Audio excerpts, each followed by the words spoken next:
Okay, guys, we're going to get so he's going to do a drawing here. Again, please ask the question. The guys, the experts are up here, okay? We have Donna. She's an angel expert. Knows all about angels, okay? Phil does the Nephilim. We have Stan, Bigfoot, and UFO. We have Somerset up here, paranormal. We have John Ventry. Yeah, John, thank you. And Clay, okay? So please open up, all right? Ask your questions away. And also, go ahead. There we go. Go ahead, Paul. Go ahead, start. Okay, I have a story that was sent in to me Talk to the group up here too.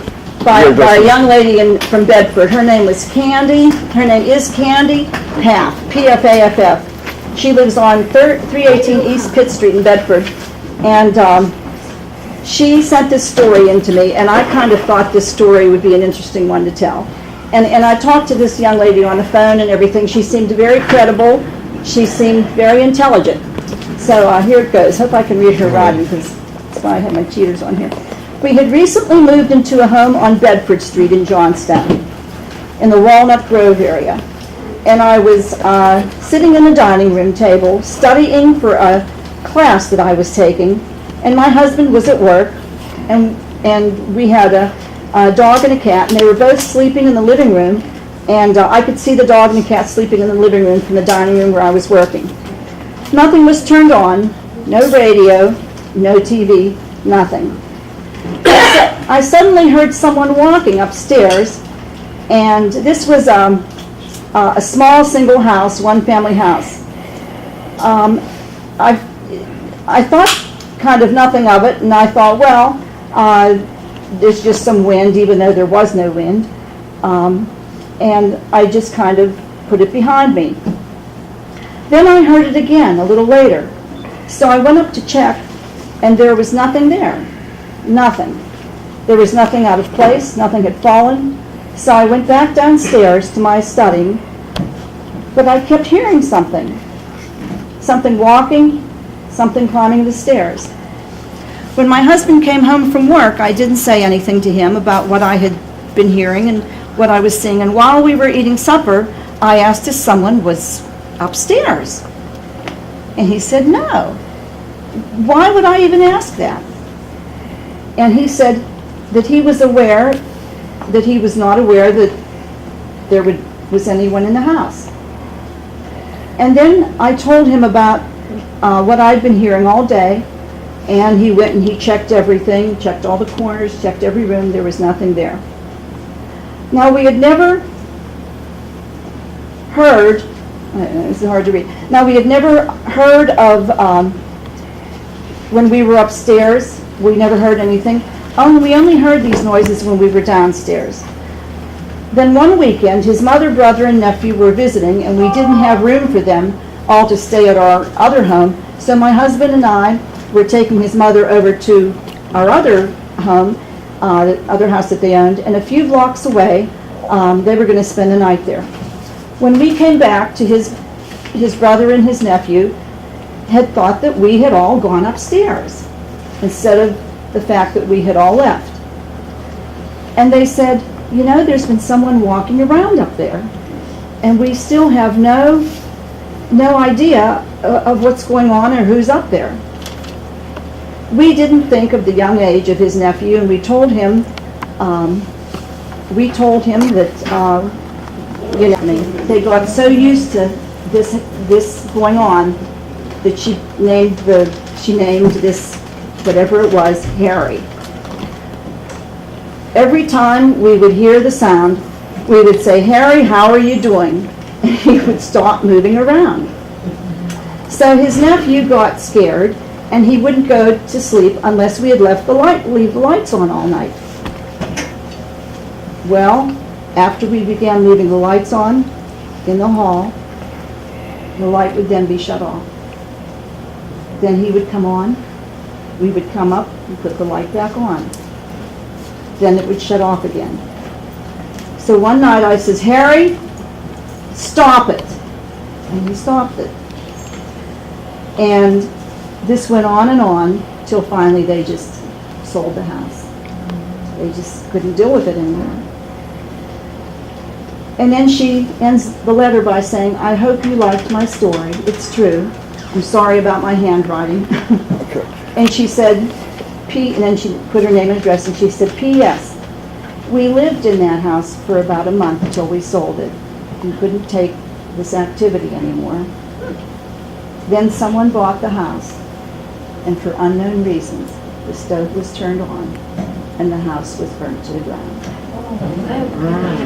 Okay, now to the board, what I'm going to do, I think make it easier, I want to give the board members like maybe 2 minutes to answer that story and what they think is going on, for the public, okay? Be it spiritual, be it whatever, from your perspective of, does that sound good, guys? Okay? Stan, go ahead. What do you think? Well, that's not my main area. Okay, you're done. Stan's done. Okay, John, Oh, you were done? Okay. what do you I think? had something similar like that happen to me. I've had this paranormal, I've never seen a UFO. I think I'm an expert in it, but I've never seen one. But I've had all kinds of paranormal stuff happen since I moved my family to Oklahoma in 1989. And in 1990, I had something similar. Downstairs watching television, kids at 3 and 5 were upstairs sleeping, and we're watching America's Funniest Videos. And upstairs we hear boom, boom, boom. So then we didn't react. Boom, boom, boom. I said to my wife, are the kids up? Right? So we didn't get up, we're sitting there. Then all of a sudden, the footsteps were so loud that had it been made by Bigfoot, I couldn't have made that much noise. Boom, boom, boom. I jumped up because my boss just told me he came home one night, lived in Dallas, and he found somebody in the house hiding in the closet. That's what I was thinking. Ran up the stairs, kids are sound asleep. Covers to the neck, my daughter had the side rails, I checked every closet, under the bed, the toy box. I don't know what that was, but it's a spirit, absolutely, because it's followed me to Jersey when I moved there. I lived there 6 years. When we moved in, the boxes would slide around the garage floor. My father came over to see the house. He said, what is that? I said, the boxes, they slide around the garage floor. Twice we had black shadows on the ceiling, moving across the ceiling with one little light on. How can you just have a shadow move? My girlfriend said that's after I got divorced. My girlfriend said she heard a crying baby and a rocking chair. So I had stuff happen just last week that I can't explain. Clay, let me ask you, Clay, what do you think? What do you think's really going on out there, okay? Well, from a logical standpoint, what I try to get people to do is think logically. Yes, the house burnt down because the gas stove was left on after they moved out. There's no proof of any correlation between the activity prior to that and the fire. If there was anything evil, they would have done something to the family while they lived in the house, if that indeed was the case. Spirit activity like this is very common. The problem with when you get a story like this is anecdotal. You don't have any chance to do any kind of research as far as the history of the family, as far as any medications being used, alcohol being used, any psychological problems that are happening in the home, any history of the house and activity prior to that. So I get these stories a lot, and people want me to give them answers, and with that kind of information, you can't. I believe their story, but you can't really make a correlation between anything based upon those particular facts. What I try to get them to appreciate, though, is the fact that they did experience something like that, and they've opened a whole new realm of their world and realized that they're not just not living in a brick and mortar society, that there's more out there than what we experience now. But you can't make a correlation between what happened. For example, if we did a study and found out that in the 2 weeks prior to having a car accident, everybody who was in a car accident ate carrots. Doesn't mean carrots cause car accidents. So you have to apply some logic as well.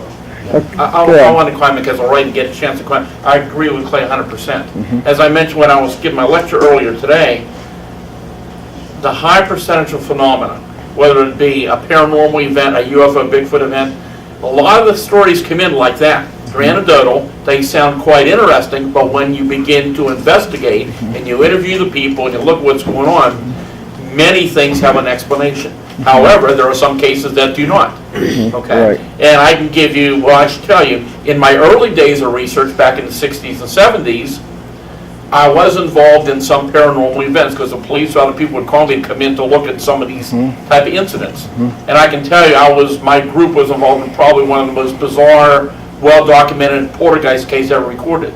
And there were policemen involved and everything with that case. All right? But I was called out to investigate a number of alleged hauntings. And I'll just give you an example of one. I'll just say it was in Westmoreland County. And it was a new house. The people who moved in were professional people.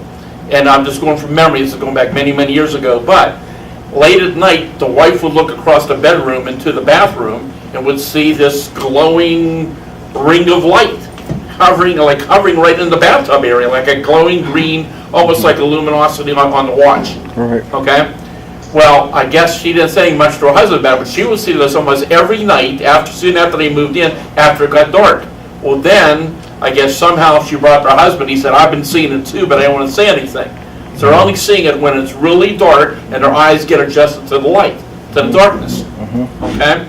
So anyhow, it got to the point they were getting really upset over this. So I believe I know they had a realty company that they talked to about it, and they brought in some medical people, radiological equipment, I understand. They had engineers there. They had all kind of special, and nobody could figure out what this was. Okay? So they got somebody, I can't remember who it was, somebody got a hold of myself and another researcher. We went out to the house, and I interviewed them, and I went out that evening, and when everything got really, really dark, and lo and behold, I look across, and I see this glowing kind of greenish ring above the bathtub, okay, kind of just hovering there. And I look at this, and I'm looking at this, and I said to the people, I said, you guys by chance have any lights on downstairs in the basement? And they kind of looked at each other and said, yeah. They said, we moved into the house, there's lights downstairs for underneath right where we were, but it was the string or whatever had been broken on it, and they never went up to shut it off. So I said, do me a favor, go downstairs, and I don't care if you have to break the bulb. And as soon as they broke the bulb, guess what? It disappeared. What it was an odd situation where the light was channeling up the conduit and projecting up like a projector, and it looked like a glowing ring from your luminous watch. Right. And that's all it was. So it was very, very strange, but it was an explanation. But not all cases so easily explained away. Now, our next question, I'm going to be going through a bunch, and I hope you folks can jump in at some point, okay? My next topic, and this is going to concern everybody here, and I want to kind of merge it all together, okay? Again, folks, my job in the military, all right, I've seen it all. And I've told these guys that, okay? I was always told to keep my mouth shut. My buddy Phil's in the Air Force. We've seen it all, okay? I absolutely have seen the truth. I know the government hides a lot. Now, my mystery is Bigfoot, as we call him that, okay? He probably thinks it's an insult, or she thinks it's an insult to call her that, okay? But Stan's analogy is probably dead on, okay? Remember, the government can view from space any heat anomaly on Earth and don't disappear. Now, my question to the board is, okay, as it pertains to Bigfoot, the Sasquatch, and there's many versions of it, okay? From is it an angel? Well, Don will address that. Is it a spirit form? Okay, what is it? Okay, is it a Nephilim? Okay, let's give everybody 3 or 4 minutes to address what they think. What's going on here? Okay, could the Nephilim be the same thing as Bigfoot? Let's let the people know. Does everybody know what Nephilim is here? Yeah. Everybody know Nephilim? Kind of? Okay. All right. Let's start with, even the guys that are ghost hunters. Do you guys know about the Bigfoot and Nephilim and all that?